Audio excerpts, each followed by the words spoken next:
Hey gang, Ronin here. Welcome on back to the Retrocade. It is Sunday, and that means it's time for another installment of Suckerpunch Sunday, where we go back in time through the 3rd, 4th, 5th, and 6th generation to explore fighting or fighting platform-based games.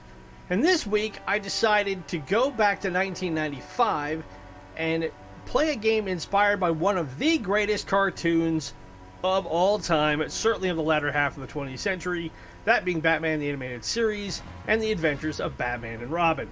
If you've been enjoying the content on this channel, best way you can show it, as always, hit that like button, subscribe to the channel if you are new, ring the bell to be notified of the latest content. Also, you can follow us on Twitter at @RetroCade, help us hit our goal of 100 subscribers as soon as possible. That way we can unlock YouTube's customization algorithm and make this channel bigger and better.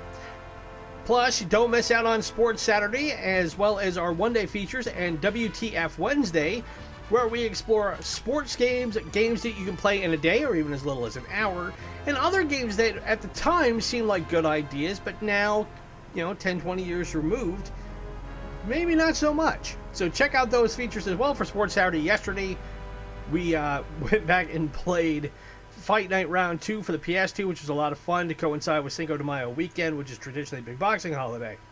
And if there's a game you'd like to see us feature from the Nintendo Entertainment System, the Super Nintendo, Sega Master System, Sega Genesis, or MegaDrive, SNK, Neo-Geo, Nintendo 64, PlayStation 1, or PlayStation 2, leave it in the comments below or drop me a tweet, and can be any game you guys want.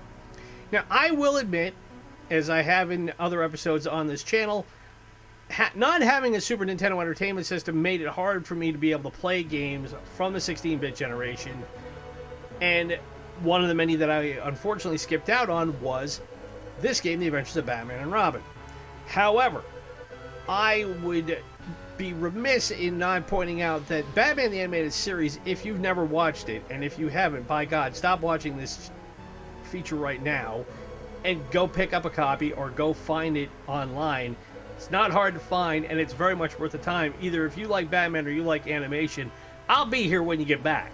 But for Pete's sakes, go watch it, because it really is, by many, many metrics, one of the greatest animated features of all time. And it ran on Fox here in the United States every weekday afternoon from 1992 to 1995, and really reinvented not only Batman in a different way, but it also capitalized on the success that we had seen with the character coming out of the 80s with the Tim Burton features, Batman and Batman Returns. They being Warner Brothers Animation and Paul Dini and Bruce Timm, the people who spearheaded the project, took all those elements that we knew and loved about Batman and put it in a really, really cool, stylized Art Deco noir package. And it made Batman and his world and all of his characters really, really gritty and really, really cool. To that point, the only time we'd really seen Batman in an animated feature format was way back in the 70s when Hanna-Barbera, which is a company that's no longer around, was doing a cartoon called Super Friends, which was an amalgamation of, essentially, it was Justice League the cartoon, utilizing current nomenclature, because it was Superman, Batman, Wonder Woman, Aquaman, Green Lantern, Flash. I think Cyborg was in it. I don't think Martian Manhunter was in it. And then a couple of ancillary characters. And that ran throughout the 70s. And growing up as a kid, I watched it all the time.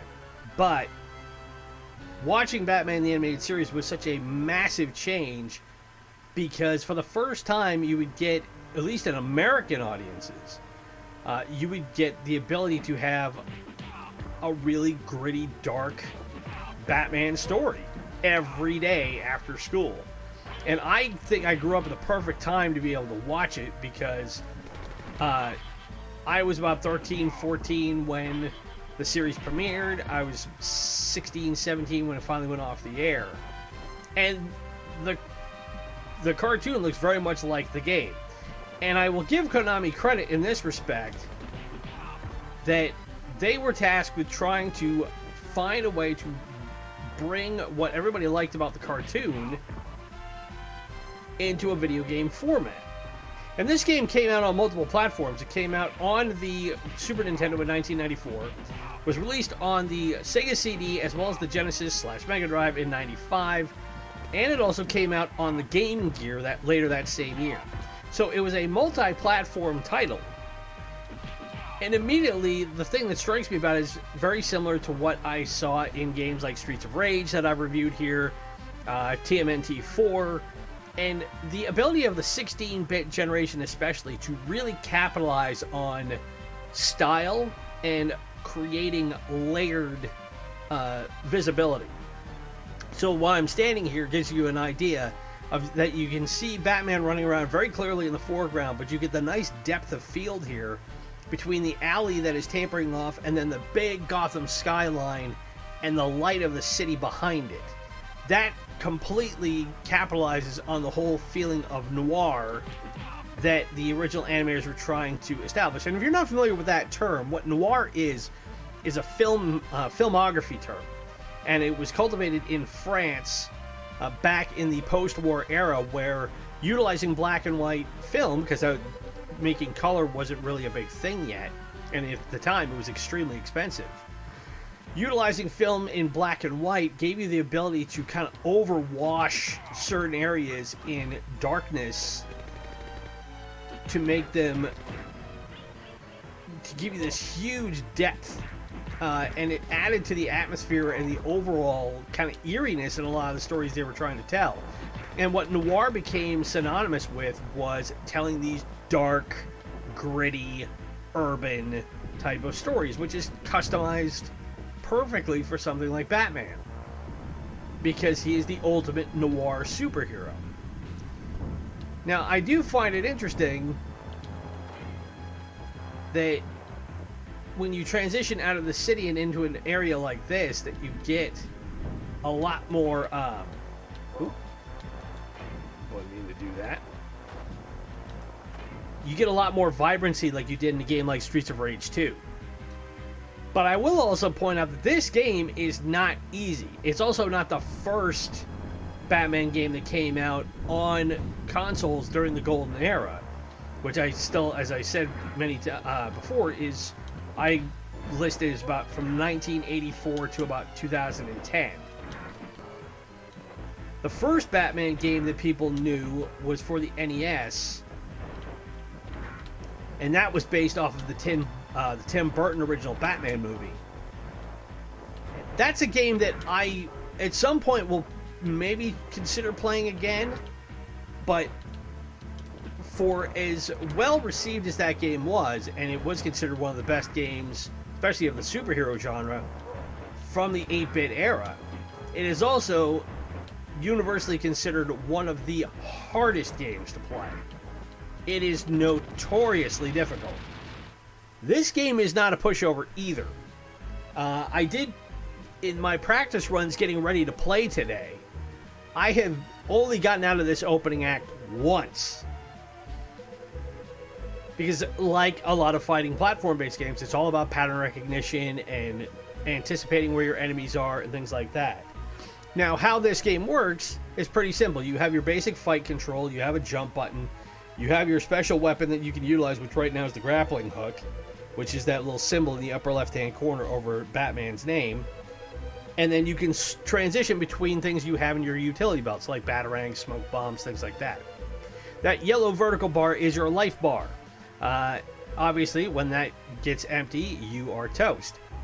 And it does keep score, but the score isn't really all that relevant, I've found in this game. One of the detractions that most people have about Batman and Robin is that it focuses primarily on Batman and there's not a whole lot of Robin. Which, to a point, I can understand. You are able to play this game as a two-player co-op game where one of you is Batman, one of you is Robin. Which I thought was a great idea. Because why not, if you're going to be playing co-op, let one be the Dark Knight, one be the Boy Wonder, and that way it allows you to just simultaneously take down characters like the Joker. But in the single-player option, Robin is more of an ancillary character, which, if you're not familiar with the animated series, he was an ancillary character in that. In later seasons, they gave him more of a key role, but in the first 2 or 3 seasons of Batman the Animated Series especially, it was all about Batman, and every 3 to 4 episodes maybe, Dick Grayson, Robin would show up. Now this one's a little tough because you got to time it to be able to knock the bombs back into the Joker.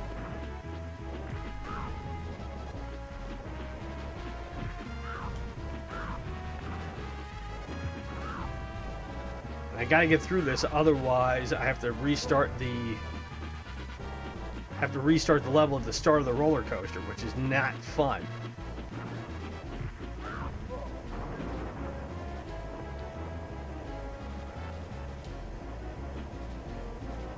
Now I gotta catch his car. Yeah, I know, you gotta get it closer. Thank you. Now here, all I have to be able to do is not get hit by him, and then not get hit by the other stuff that is we're going to be running around. So we're going to be going through a couple more loops.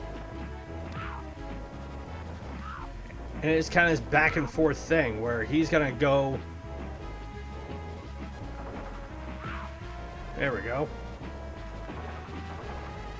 I was in a good spot until I stood up. When I'm going through those the loops, and there are those big like drum circles there, I don't want to run into those because those will hit. I take damage and they'll knock me off the car. So we'll try this again. You do get 3 characters, or you get 3 lives in this game to work with, and you do have 3 continues.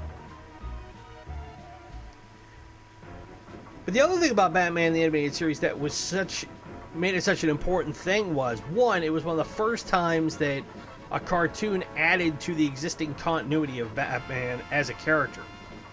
For the previous, at that point, barely 50 years that he had been around, everything that we knew about Batman came out of the comics, or very rarely did it involve anything out of the movies or things like that.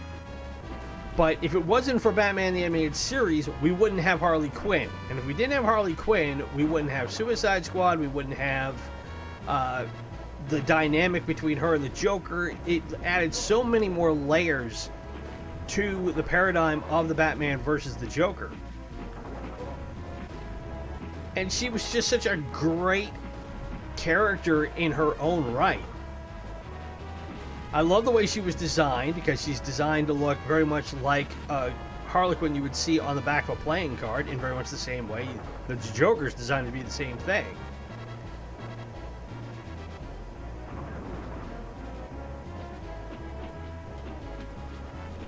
But I find it amazing that now, 30 years on from her creation, that Harley has really taken on a life of her own, which speaks to the power of what Bruce Timm and Paul Dini had created in making her. The other thing is, without Batman the Animated Series, if you have played any of the Arkham Trilogy games that have come out in the last 15 years, you would not have the voice of Batman and the voice of the Joker, because they utilized Kevin Conroy, who was the voice of Batman in the animated series, and of course Mark Hamill, who was the voice of the Joker. Alright, I'm in a lot better shape now.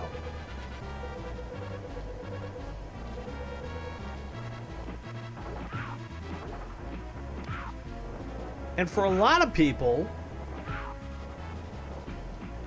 when you talk about who is the definitive Batman or the definitive Joker, people to this day will still contend that as great a character as Heath Ledger was in The Dark Knight, and I love the Christopher Nolan Batman trilogy, and as Batman go, even going so far as Michael Keaton and Christian Bale, and all the way back even to some consider Adam West, who was the campy Batman of the 1960s,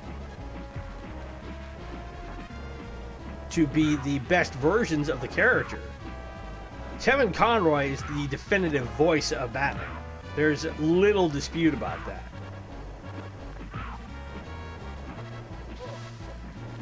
Ooh, I got sprayed with Joker venom. You don't want to get hit with that too many times. Ow. Alright. I'll just be doing the low kicks then. I will beat Joker by kicking him in the shins.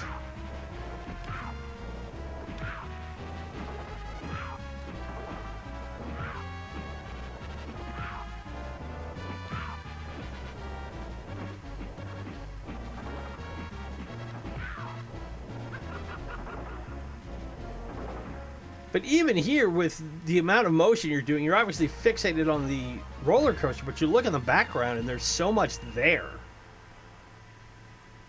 that Konami didn't have to put into this when they put it all together. And like most 90s games and 80s games, because the cartridge didn't have the capacity by which to save games like you do nowadays, I mean, you can do auto saves on pretty much everything. You had to have a password to be able to remember where you saved at and to be able to continue your progress if you stop playing, which is what this is all about.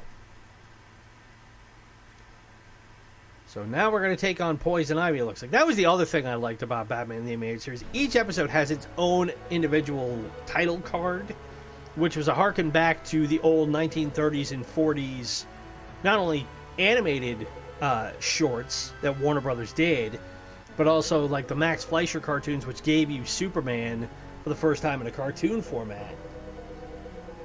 And also back then, 100 years ago in movie theaters, you got to see a bunch of different things along with a movie you were going to go see. So like they would have like little serialized shorts, 6-7 minute films, and they would have these really unique title cards to them. But the lasting impact of Batman the Animated Series outside of video games is you also had so many cartoons that came out throughout the 90s and into the 2000s in that similar style. Superman got his own cartoon in that same Art Deco style, but it wasn't nearly as dark, because you can't make Metropolis dark. That's what Gotham is for. But then when they did the Justice League movie, or did the Justice League animated series, I should say, they capitalized on that as well.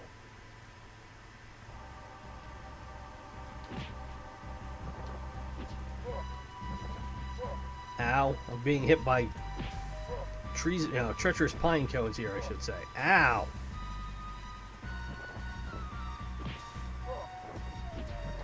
Okay, I can't take them out.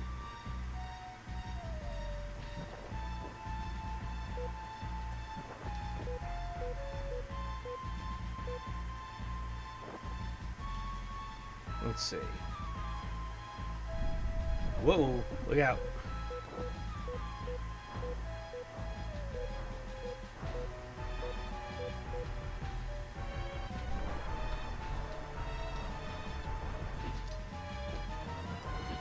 Ah, I got him right in that little knobbish area right in the middle. There we go. Hit them 3 times and they're gone. And like most fighting games, you do find there are areas that you can go and spare yourself getting hit.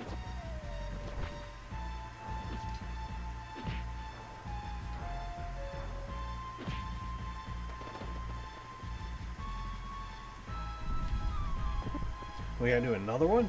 Okay.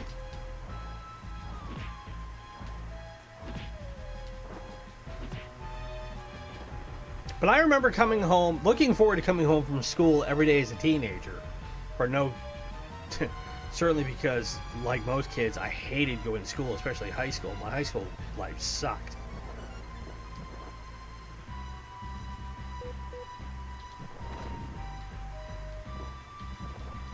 Come on. There we go.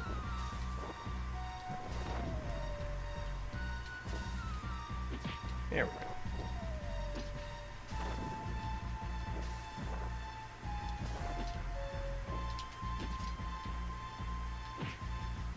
But coming home every day and looking forward to being able to watch Batman the Animated Series. In no small part because I've been an animation junkie forever. But fine, go away.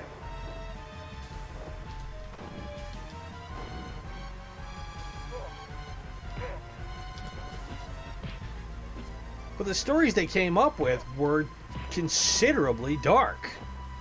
You know, I remember the one that gave us the birth of Clayface.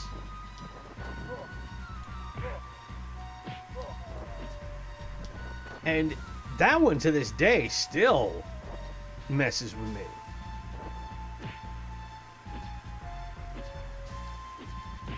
Because it was truly a dark, almost frightening sort of story.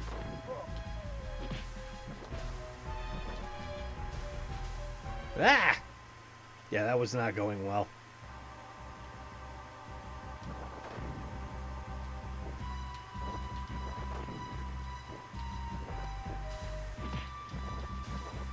And to kids like me who grew up with really, really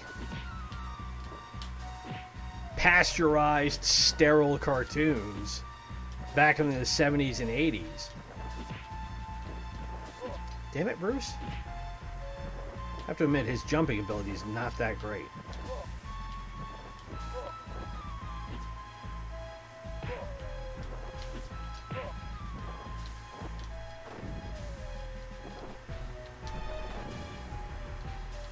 Whoa, I just fell out again.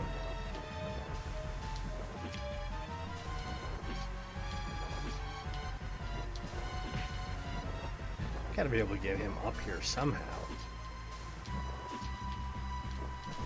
Damn it.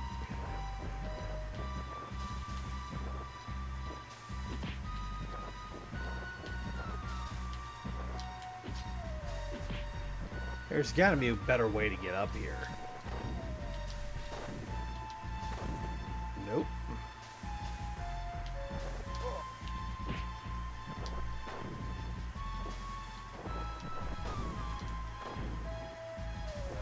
There.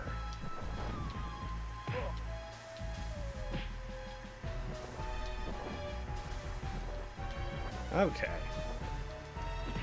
Anyway, as I was saying, before I got rudely sidetracked by the inability of this controller to work. No! Are you freaking kidding me? Made all that progress and I gotta come all the way back down here. Well, that's rich.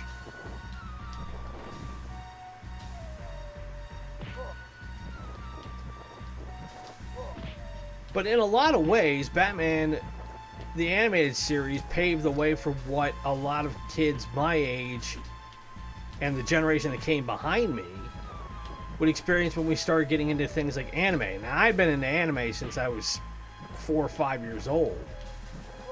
But again, the stuff I watched was really sterile by comparison to what would come along later. And I've seen some anime that's come out in recent years, and I'm like, wow, that's some crazy stuff.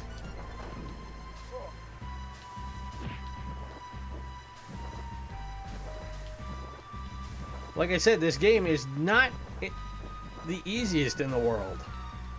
And this very, very easily demonstrates why.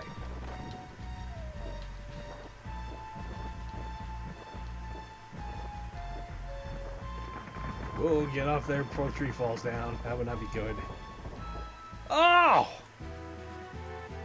Cannot believe that happened. Alright, Ivy, I'll give you one more go. Because I got about 5-6 minutes left.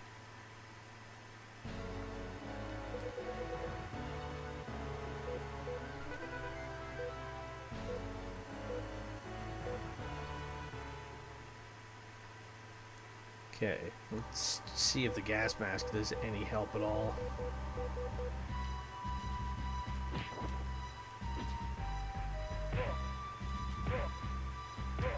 Ow! Quick! Quit kicking me.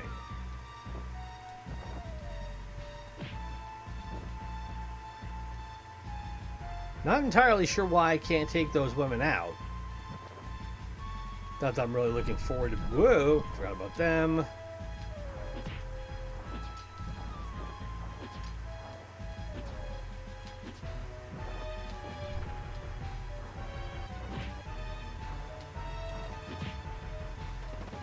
Okay, 1 down, 2 to go.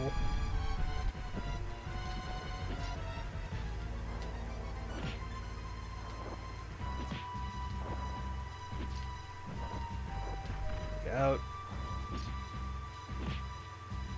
I'm not sure if this is a root or an earthworm. I think it's a root because it is poison ivy.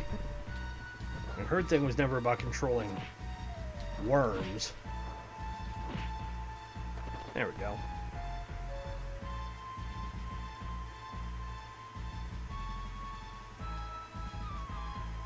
Oh, a little bit of a health boost. That's always nice.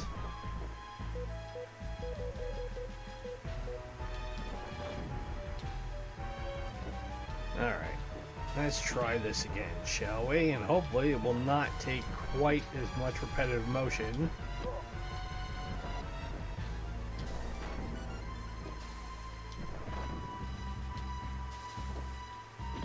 Well, that helped. The hitbox in this game is pretty fine. And if you're, when I say that, I mean where you as a character are in proximity to an enemy, which allows you therefore to hit them or either with a melee attack or a ranged weapon. Oh, jeez. Okay, was not expecting that tree to drop like that. That was not cool. At least I start here. Okay, get rid of you. Ah! Alright, well. Looks like that's going to be as far as I go. But that, guys and gals, is Batman the Animated Series for the Super Nintendo Entertainment System. And as I said, you can also play it on the SEGA CD or SEGA Genesis, as well as the Game Gear if you have emulators or if you happen to have one of those at home. It's not a bad game. It's a game that right now I think my Kung Fu is not good enough to get through it. But it's definitely worth a visit, especially if you're a Batman fan or if you like platform games. You could try the 89 version of it. You might like that better, but as I said, that is ridiculously hard. I would put that game, as far as difficulty scale, on par with like a Dark Souls game. I'm not kidding. It is ridiculously tough. But if you've enjoyed this, by all means, best way you can show it is to hit that like button, subscribe to the channel if you are new, ring the bell to be notified of the latest content. Remember, we have Sports Saturday, our one-day features, and WTF Wednesday coming up every, or at least this week, I should say. Be sure to follow us on Twitter at @Retrocade. Help us hit our goal of 100 subscribers as soon as we can. And if there is a game you would like to see us feature from the Nintendo Entertainment System, the Super Nintendo, Sega Master System, Sega Genesis or Mega Drive, SNK, Neo-Geo, Nintendo 64, PlayStation 1, or PlayStation 2, leave it in the comments below or drop me a tweet. It could be any game you guys want. As always, my name is Ronin. Enjoy the rest of your Sunday, everybody. Be safe, be well. Happy Mother's Day, by the way. And I will talk to you again tomorrow. Bye.